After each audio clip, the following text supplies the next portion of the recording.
abandoned me. He steps to the final inches of the cliff, his sandals scraping gravel over the crumbling brink.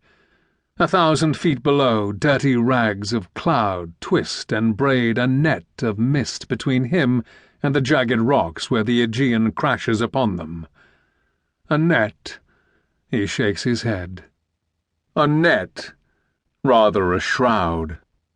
He has done more than any mortal could. He has accomplished feats the gods themselves could not match, but nothing has erased his pain. The past he cannot flee brings him the agony and madness that are his only companions. Now there is no hope. No hope in this world, but in the next, within the bounds of the mighty Styx that marks the borders of Hades, runs the river Lethe. A draught of that dark water, it is said, erases the memory of the existence a shade has left behind, leaving the spirit to wander forever, without name, without home, without past. This dream drives him forward in one final fatal step, which topples him into clouds that shred around him as he falls. The sea-chewed rocks below materialize, gaining solidity along with size, racing upward to crush his life. The impact swallows all he is, all he was, all he has done, and all that's been done to him, in one shattering burst of night. The goddess Athena stood in full armor before her mirror of burnished bronze, nocked an arrow in her bow, and drew back the string, slowly. She watched her every move in the mirror for proper form. Athena raised her right elbow slightly. Any deviation in the proper angle would cause the arrow to go awry. She sought perfection in all things, as befitted the warrior goddess. She held the string back taut, feeling the muscles in her arms and shoulders begin to strain. The sensation buoyed her, made her aware of not only herself but also of everything around her.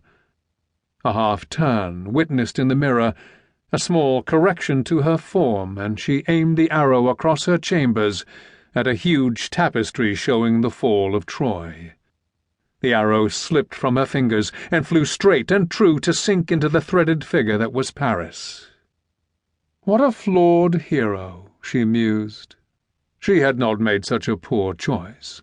She had risked much because the fate of Olympus hung in the balance when her brother Ares had flown out of control. Did Kratos experience such a moment of hesitation just before the arrow flew from his bow? Doubt? Sureness? Uncharacteristically, she felt a stab of panic.